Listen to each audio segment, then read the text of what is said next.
పిల్లలు కలగక సంతానలేమితో చాలా మంది బాధపడుతున్నారు. ఇన్ఫర్టిలిటీ ఇంతలా పెరిగిపోవడానికి కారణాలేంటి? ఈ మధ్య కాలంలో ఇన్ఫర్టిలిటీ అనేది ఎక్కువగా వింటున్నాం. ప్రాబ్లం పెరిగిపోవడానికి కారణాలు ఏమున్నాయి? పెళ్ళైన తర్వాత ఫస్ట్ ఆలోచించుకునేది పిల్లలు ఎప్పుడు పుడతారు అనేది. దాని కారణాలు అతనికి అనేకం ఉంటాయి. ఫస్ట్ చూసుకుంటే హోమియో మెడిసిన్స్ వల్ల ఇన్ఫర్టిలిటీ పోతుందా? పిల్లలు కలుగుతారా? హోమియోపతిక్ ట్రీట్మెంట్ వల్ల పిల్లలు కలిగే ఛాన్సెస్ ఎక్కువనే ఉంటాయి. అంటే మీరు ఎంతవరకు గ్యారంటీ ఇవ్వగలరు? మా దగ్గరకు వచ్చే పేరెంట్స్ ఇందాక IVF లో తీసుకుని కూడా ఫెయిల్ అయిన వాళ్ళు ఉంటారు. వచ్చిన తర్వాత సక్సెస్ అయిన కేసెస్ ఉంటాయి. చెప్పాలంటే 70%.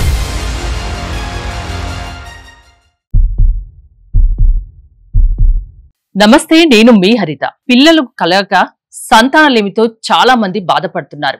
ఇన్ఫర్టిలిటీ ఇంతలా పెరిగిపోవడానికి కారణాలేంటి? డాక్టర్ కేర్ హోమియోపతిలో ఎటువంటి ట్రీట్మెంట్ ఆప్షన్స్ ఉన్నాయి తెలుసుకుందాం. స్టూడియోలో ఉన్నారు డాక్టర్ కేర్ హోమియోపతి నుంచి సీనియర్ డాక్టర్ నీరజ గారు. డాక్టర్ గారు నమస్తే అండి. నమస్తే అండి. And it's pleasure to be here with you. Thank you ma'am. పిల్లలు లేకుంటే ఆ బాధ వర్ణనాతీతం. నిజంగా అది ఎంత చెప్పినా తక్కువే ఆ బాధ ఎలా ఉంటుందో. ఈ మధ్య కాలంలో ఇన్ఫర్టిలిటీ అనేది ఎక్కువగా వింటున్నాం. ప్రాబ్లం పెరిగిపోవడానికి కారణాలు ఏమున్నాయి? ఇన్ఫర్టిలిటీ అన్నది మీరు అన్నట్టుగా ఇందాక ఎవ్రీ కపుల్ పెళ్ళైన తర్వాత ఫస్ట్ ఆలోచించుకునేది పిల్లలు ఎప్పుడు పుడతారు అనేది. కానీ ఇన్ఫర్టిలిటీ కేసు ప్రతి సెంటర్లో చూస్తే కనుక ఎంతమంది దంపతులు వస్తూనే ఉన్నారు. దాని కారణాలు అతనికి అనేకం ఉంటాయి పెరిగిపోవడానికి కారణం. ఫస్ట్ చూసుకుంటే కనుక లేట్ మ్యారేజెస్. అంటే ఏ ఏజ్ లో మ్యారేజ్ చేసుకుంటే బెటర్? మన ఫర్టైల్ పీరియడ్ బాగా అంటే పీక్ గా ఉండేది 21 to 30 years, మాక్సిమం 35 years వరకు. That is the period when it is very fertile. So 25 years అంటే మరీ 18, 21 కి చేసుకోమని అయితే చెప్పను. బికాస్ కెరియర్ చదువు అన్ని ఉన్నాయి. బట్ 23, 25 అన్ని చూసుకున్నాకనే పెళ్లిళ్ళు చేసుకుంటున్నారు. అంటే ఆ లోపు 35 years వచ్చేస్తుంది. సో 30 years వరకు మీ ఫ్యామిలీని ప్లాన్ చేసుకుంటే better. At least by 35 years plan చేసుకుంటే బెటర్. సో ఫస్ట్ నేను చెప్పినట్టుగా లేట్ మ్యారేజెస్ బాగా ఆల్మోస్ట్ అమ్మాయిలు అతనికి 34, 35 years కి they are taking the plunge కదా. 35 years, 36 years తర్వాత సో ఫర్టైల్ పీరియడ్ అనేది తగ్గుతూ వస్తుంటుంది. సెకండ్, ఆడవాళ్ళలో చూస్తే కనుక హార్మోనల్ ఇంబ్యాలెన్సెస్ అంటే ఇంకా PCOD ఉండటం కానీ, థైరాయిడ్ హార్మోన్ డిస్టర్బెన్సెస్ ఉండటం కానీ, లేకపోతే ఇంకా షుగర్ ఉండటం, ఈ మధ్య అది కూడా కామన్ గానే ఉంటున్నది. ఇవే కాకుండా ఇన్ఫెక్షన్స్ ఉండొచ్చు. పెల్విక్ ఇన్ఫ్లమేటరీ డిసార్డర్స్ అని చెప్తాం. సో ఇన్ఫెక్షన్స్ ఏదైనా TB ఉండొచ్చు, లేదా ఇంకా ఎన్ని STDs ఉండొచ్చు. అటువంటి ఇన్ఫెక్షన్స్ ఉన్నా కూడా, లేదా ఫైబ్రాయిడ్స్ అటువంటివి ఏమైనా కారణాలు ఉంటాయి, ఇంకా గర్భసంచుల కంతులు ఉంటాయి, ఫైబ్రాయిడ్స్ అంటాం. అటువంటి ఏమైనా కారణాలు ఉన్న ఎండోమెట్రియోసిస్, దానివల్ల కూడా పిల్లలు కలగటానికి ఇబ్బంది అవ్వచ్చు ఆడవాళ్ళలో. అది 35% అమ్మాయిలు. ఇంకొకటి అబ్బాయిలలో స్పర్మ్ కౌంట్ సరిగా లేకపోయినా కూడా వీడికణంలో కౌంట్ తగ్గిపోవడానికి వాళ్ళలో ఎలాంటి కారణాలు ఉంటాయి? కౌంట్ తగ్గిపోవడానికి వాళ్ళలో కారణాలు ఒకటి పొల్యూషన్ వల్ల, రేడియేషన్ వల్ల, హీట్ వల్ల, మెయిన్లీ మొబైల్ ఫోన్ అది పాకెట్ లెవెల్స్ స్క్రోటం దగ్గర పెట్టుకోవటం వల్ల, అదే బాగా హీట్ కి ఎక్స్పోజర్ అవ్వటం వల్ల స్పర్మ్ కౌంట్ తగ్గే అవకాశం ఉంటుంది. అట్లానే హైడ్రోసీల్ కానీ వారికోసీల్స్ ఉన్నా కూడా స్క్రోటంలో స్పర్మ్ కౌంట్ తగ్గే అవకాశం ఉంటుంది. చాలా మంది అపోహపడతారు థైరాయిడ్ కేవలం అమ్మాయిలకే వస్తుంది అనేసి. కానీ ఈ మధ్యన అబ్బాయిల్లో కూడా చాలా కేసెస్ వస్తూనే ఉన్నాయి. సో థైరాయిడ్, డయాబెటీస్ ఇటువంటి కండిషన్స్ ఏమైనా ఉన్నా, అదర్ STDs ఉన్నా కూడా స్పర్మ్ కౌంట్ తగ్గే అవకాశాలు ఎక్కువ ఉంటాయి. అంటే అబ్బాయిల్లో స్మోక్ చేసే వాళ్ళలో, డ్రింక్ చేసే వాళ్ళలో ఇన్ఫర్టిలిటీ ప్రాబ్లం వస్తుంది అంటారు, నిజమేనా? అవును. ఎందుకంటే ఇంకా మన స్మోకింగ్, డ్రింకింగ్ వల్ల మీ బ్లడ్ పొల్యూషన్ అవుతుంది ఒకటి ఫస్ట్. సెకండ్, మీ బాడీలో షుగర్ లెవెల్స్ స్పైక్ అవుతాయి, ఎస్పెషల్లీ ఆల్కహాల్ వల్ల. షుగర్ లెవెల్స్ స్పైక్ అవుతున్న కొద్దీ మీ మగవాళ్ళకి ఏ హార్మోన్ కావాలి? Testosterone hormones. దాని ఒక ప్రొడక్షన్ దగ్గరికి మీకు ఎఫెక్ట్ పడుతుంది. ఇప్పుడు టెస్టోస్టెరాన్ సరిగ్గా ప్రొడ్యూస్ అవ్వదో వాళ్ళ స్పర్మ్ కౌంట్ తగ్గుతూ వస్తుంది, క్వాలిటీ తగ్గుతూ ఉంటుంది. ఆడవాళ్ళలో కూడా డ్రింకింగ్, స్మోకింగ్ అలవాట్లు ఉంటాయి సేమ్ వాళ్ళకి కూడా. Because especially smoking is injurious to health. మన లంగ్ హెల్త్ దెబ్బతీస్తూనే ఉంటుంది, తెలిసిందే. మీ బాడీలో ఆక్సిజన్ సప్లై తగ్గుతూ ఉంటుంది స్మోకింగ్ వల్ల. ఇంకొకటి ఆల్కహాల్ వల్ల లివర్ పాడవటం. అండ్ లివర్ హార్మోన్ సింథసిస్ దగ్గరికి, హార్మోన్ బ్యాలెన్స్ దగ్గరికి చాలా important role play. So liver దెబ్బతింటున్నప్పుడు మీ హార్మోన్స్ అటు ఇటుగా అవ్వటం, అండ్ హార్మోన్స్ అటు ఇటుగా అయినప్పుడు హార్మోన్ బ్యాలెన్స్, దానివల్ల మీ పీరియడ్స్ మీదకి ప్రభావం చూపించటం. ఆల్కహాల్ వల్ల డయాబెటీస్ లాంటి కండిషన్స్ రావటం ఉంటాయి, గట్ హెల్త్ దెబ్బతీస్తుంది. సో ఇవన్నీ ఒక్క సైకిల్ లాగా అయిపోతుంది. అండ్ అన్నిటి మీదకి మీ యొక్క హార్మోన్స్ మెయిన్ గా ఎఫెక్ట్ పడతాయి. హార్మోన్స్ ఎఫెక్ట్ పడితే కనుక ఫర్టిలిటీ అవడానికి కూడా అవకాశం తగ్గుతూ వస్తుంది. మ్యారేజ్ అయిన ఎన్నాళ్లకు పిల్లలు కలగకుంటే మీలాంటి డాక్టర్ దగ్గరికి రావాలి కపుల్స్? WHO ప్రకారంగా కానీ ఎవరైనా కూడా యాక్టివ్ గా మీటింగ్ ఈచ్ అదర్ పెళ్ళైన 1 year మాక్సిమం 2 years లో ప్రెగ్నెన్సీ ఒకసారి కూడా రాలేదు అంటే కనుక దే హ్యావ్ టు కన్సల్ట్. కారణాలు తెలుసుకోవాలి, ఇద్దరు కపుల్స్ ఇద్దరు రావాలి. బికాస్ కారణం కేవలం ఆడవాళ్ళలో ఉండదు. నాకు చెప్పినట్టుగా 30% కారణం ఆడవాళ్ళలో ఉంటే కనుక 30% మగవాళ్ళలో ఉంటుంది.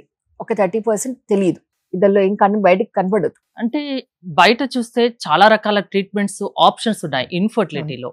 డాక్టర్ కేర్ హోమియోపతిలో ఇన్ఫర్టిలిటీకి ఎలాంటి ట్రీట్మెంట్ ఆప్షన్స్ ఉన్నాయి? ఈ డాక్టర్ కేర్ హోమియోపతికి చాలా మంది వచ్చేది after taking all treatments, IUI చేయించుకుని, IVF చేయించుకుని, అవి దానిలో సక్సెస్ ఎక్కువ ఉంటుంది కదా.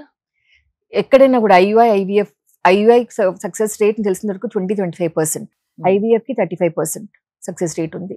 కానీ మిగతా 65% అవ్వదు. అండ్ దాంట్లోనూ సింగిల్ సైకిల్ అయ్యే వాళ్ళు తక్కువ మంది ఉంటారు. రిపీటెడ్ సైకిల్స్ అవసరం పడతాయి కొంతమందికి. సో అవన్నీ చేసుకుని లాస్ట్ కి ఇంకేం హోప్ లేకుండా వచ్చే వాళ్ళు కూడా అన్ని ట్రీట్మెంట్స్ ట్రై చేసి లాస్ట్ లో మీ దగ్గరికి వస్తున్నారు. అండ్ అవి కూడా సక్సెస్ అయిన కేసెస్ ఉన్నాయి. ఇక్కడ హోమియోపతి అనేది చాలా అద్భుతమైన సైన్స్. ఎప్పుడో డాక్టర్ హనీమన్ ఎవరైతే కనుక్కున్నారు హోమియోపతిక్ సిస్టమ్ ని, ఆయన WHO చెప్పక ముందే, హెల్త్ డెఫినేషన్ చెప్పక ముందే ఆయన మన ఇమోషనల్, మన మెంటల్, మన సోషల్ వెల్ బీయింగ్ కూడా హెల్త్ లో ఒక భాగం అని చెప్పారు. క్లినికల్ ట్రయల్స్ ఇప్పుడు వెంటనే ఉంటున్నారు, కానీ అక్కడ ఆయన స్టార్ట్ చేస్తున్నప్పుడు తన మీదకి తనే ప్రయోగం చేసుకున్నారు. మెడిసిన్స్ అన్ని ఎట్లా చేస్తుంది అనేసి. సో అట్లా చేసుకొని ప్రతి మనిషి యొక్క మానసిక స్థితి, శారీరక స్థితి, అన్ని వాళ్ళ ఇష్టాలు, అయిష్టాలు, నిద్ర అన్ని కనుక్కొని ఏ మెడిసిన్ సూట్ అవుతుంది, ప్రతి మనిషికి ఒకటే మెడిసిన్ కాదని చెప్పిన ఆయన. అవును. సో అట్లానే ఎవరైనా కపుల్ వచ్చారు అంటే ఇంకా కారణం ఎవరిలో ఉందనేసి చూసుకుంటాం. మీ దగ్గరికి ఒక కపుల్ పిల్లలు కలగక ఒక 5 years నుంచి అన్ని ట్రీట్మెంట్స్ చేసుకొని ఎక్కడ కుదరక మీ దగ్గరికి వచ్చారనుకోండి, ఏంటి ఫస్ట్ కౌన్సిలింగ్ ఇస్తారా? ఫస్ట్ కౌన్సిలింగ్ ఇస్తాం. ఫస్ట్ కౌన్సిలింగ్ బికాస్ యాంగ్జైటీ, పిల్లలు కలగాలని తాపత్రయం, యాంగ్జైటీ, డిప్రెషన్ అవి కూడా సంతానలేమికి ఒక కారణం. ఎందుకంటే అవి యాంగ్జైటీ కూడా మీకు చెప్పినట్టుగా హార్మోన్స్ మీదకి బాగా ప్రభావం చూపిస్తాయి. నిద్ర లేనితనం కూడా హార్మోన్స్ మీదకి బాగా ప్రభావం చూపిస్తాయి. సో ఫస్ట్ కౌన్సిలింగ్ చేసి వాళ్ళని కపుల్ ఇంటిమేసీ పెంచుకోమని చెప్తాం.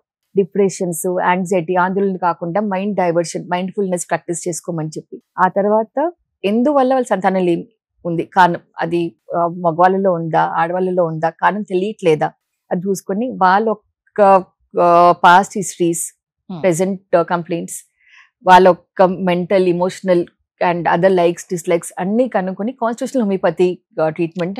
హోమియో మెడిసిన్స్ వల్ల ఇన్ఫర్టిలిటీ పోతుందా? పిల్లలు కలుగుతారా? హోమియోపతిక్ ట్రీట్మెంట్ వల్ల పిల్లలు కలిగే ఛాన్సెస్ ఎక్కువనే ఉంటాయి. అంటే మీరు ఎంత వరకు గ్యారంటీ ఇవ్వగలరు? అంటే ఎంత % సక్సెస్ రేట్ ఉంటుందని చెప్పగలరు? యాజ్ కంపేర్ టు అలోపతి మాకు కూడా బాగానే ఉంటుంది ఇది. బికాస్ ఇచ్చేది కాన్స్టిట్యూషనల్ హోమియోపతిక్ ట్రీట్మెంట్. దాంట్లో మా దగ్గరకు వచ్చే పేరెంట్స్ ఇందాక IVF లో తీసుకుని కూడా ఫెయిల్ అయిన వాళ్ళు ఉంటారు, మా దగ్గరకు వస్తారు. వచ్చిన తర్వాత సక్సెస్ అయిన కేసెస్ ఉంటాయి. చెప్పాలంటే 70% వరకు సక్సెస్. కొందరిని చూసుకుంటే రిపోర్ట్స్ అన్ని నార్మల్ గా ఉన్నా కూడా పిల్లలు కలగరు. అలాంటి వాళ్ళకి మీరు ఎలా ఫైండ్ అవుట్ చేస్తారు? మేము రిపోర్ట్స్ అన్నది it is only to rule out pathological conditions అంతే. అది reports is only pathological conditions కోసమే. హోమియోపతిక్ ట్రీట్మెంట్ కి పథలాజికల్ రిపోర్ట్స్ అవసరం లేదు. అది కేవలం డిసీజ్ ప్రోగ్నోసిస్ ఎట్లా ఉంటుంది, దాని మేనేజ్మెంట్ డైట్ కానీ ఎట్లా చేసుకోవాలని చెప్పడం కోసమే. Otherwise homeopathy completely symptom based. అంటే ఇంకా మీ యొక్క మెంటల్ మేకప్, ఫిజికల్ మేకప్, మీ లైక్స్, డిస్లైక్స్, ఇమోషన్స్ వీటి బేసిస్ మీదకి ఇచ్చే మెడిసిన్స్ అవి. సో మాకు రిపోర్ట్స్ తోటి సంబంధం ఉండదు. పిల్లలు లేని వాళ్ళు ఎలాంటి వాళ్ళు మిమ్మల్ని అప్రోచ్ అవ్వచ్చు? అంటే రకరకాల కారణాలు ఉంటాయి కదా పిల్లలు లేకపోవడానికి, ఎలాంటి వాళ్ళు మీ దగ్గరికి రావచ్చు? అందరూ రావచ్చు. హోమియోపతి లాస్ట్ ఆప్షన్ కన్నా హోమియోపతిని ఫస్ట్ ఆప్షన్ గా తీసుకోండి. ఓకేనా? ఒకవేళ కనుక పెళ్ళై 2 years అయింది, అయినా పిల్లలు కలగట్లేదు అంటే కనుక rather than visiting all so many infertility centres, come to your homeopathic doctor. అది don't take it as last option. ఇప్పుడు స్పర్మ్ కౌంట్ నిల్లున్న హోమియో మెడిసిన్స్ ద్వారా మీరు ట్రీట్మెంట్ చేయగలుగుతాం. అది కండిషన్స్ బట్టి. అంటే ఒకవేళకి ఇంకా గ్రేడ్ 4 వారికోసీల్ అవి ఉన్నాయి అనుకోండి, then that might require surgical intervention. కారణం బట్టి చూస్తాము. స్పర్మ్ అస్థీనియా ఉన్నా అంటే ఇంకా బాగా వీక్ స్పర్మ్ కౌంట్ ఉన్నా కూడా, అబ్నార్మల్ ఫార్మ్స్ ఎక్కువ ఉన్నా కూడా క్వాలిటీ పెంచిన కేసెస్ ఉంటాయి మా దగ్గర. కానీ బాగా గ్రేడ్ 4 ఇట్లా అది బాగా ముదిరిపోయింది అనుకోండి, గ్రేడ్ 4 వారికోసీల్ ఉంది, హైడ్రోసీల్ ఉంది, అక్కడ సర్జరీ అవసరం పడుతుంది. ఇప్పుడు మ్యారేజ్ అయ్యి 10 to 15 years అయినా పిల్లలు లేకపోతే కూడా మీరు ట్రీట్మెంట్ చేస్తారు? మా దగ్గరకు ఒక కేసు వచ్చింది, 20 years మ్యారేజ్ అయ్యి ఆల్రెడీ 3 cycles ఆఫ్ IVF చేసుకున్నారు. లాస్ట్ హోప్ వదిలేసుకున్నారు వాళ్ళు, పిల్లలు కలగరేమో అనేసి. బికాస్ అప్పటికే వాళ్ళకి మొత్తం హార్మోన్ డిస్టర్బ్ అయి ఉన్నాయి. మదర్ కొత్తగా thyroid and diabetes also was there లేడీకి, అండ్ ఫాదర్ స్పర్మ్ కౌంట్ తక్కువ ఉండింది. ఇద్దరికి ట్రీట్మెంట్ ఇచ్చాము. And I think with in 1 year they came back with pregnancy positive report. So అవుతాయి. ఎలాంటి ప్రాబ్లమ్స్ ఉన్నా సరే హోమియో మెడిసిన్స్ ద్వారా దాన్ని క్యూర్ చేయొచ్చా? పిల్లలు పుట్టే అవకాశం దాని వల్ల ఉంటుందా? ఎటువంటి ప్రాబ్లం ఉన్నా కూడా హోమియోపతిక్ మెడిసిన్ ద్వారా క్యూర్ చేసుకోవచ్చు. అంటే పిల్లలు లేరని ఇంకా బాధపడిన అవసరం లేదు. ఒక్కసారి మీ దగ్గరికి వచ్చి, అంటే లాస్ట్ లో వచ్చే బదులు అన్ని ట్రీట్మెంట్స్ ట్రై చేసి హోమియోకి వచ్చే బదులు ఒకసారి ముందే మీ దగ్గరికి వచ్చి చూడండి, రిజల్ట్ బాగుంటుంది, ఎలాంటి సైడ్ ఎఫెక్ట్స్ ఉండవు అని చెప్తున్నారు. ఎక్కడెక్కడ ఉన్నాయండి బ్రాంచెస్? మా 53 బ్రాంచెస్ ఉన్నాయండి. ఆంధ్ర, తెలంగాణ, తమిళనాడు అండ్ కర్ణాటక. ఆంధ్రాలో ప్రతి డిస్ట్రిక్ట్ లోనూ మా బ్రాంచ్లు ఉన్నాయి, తెలంగాణలో ప్రతి డిస్ట్రిక్ట్ లోనూ బ్రాంచ్లు ఉన్నాయి, తమిళనాడులో చెన్నై అండ్ బెంగళూరు. పిల్లలు లేరని బాధపడుతూ కూర్చోవద్దు, మీ దగ్గరికి వస్తే ఒక సొల్యూషన్ దొరుకుతుంది, పిల్లలు ఖచ్చితంగా కలుగుతారు. తప్పకుండా ఆ భరోసా మీరు ఇస్తున్నారు. ఎస్, థ్యాంక్ యూ డాక్టర్ గారు, thanks for coming. More details కోసం స్క్రీన్ పైన స్క్రోల్ అవుతున్న నెంబర్స్ కాల్ చేసి కాంటాక్ట్ అవ్వండి. చూస్తూనే ఉండండి సుమన్ టీవీ.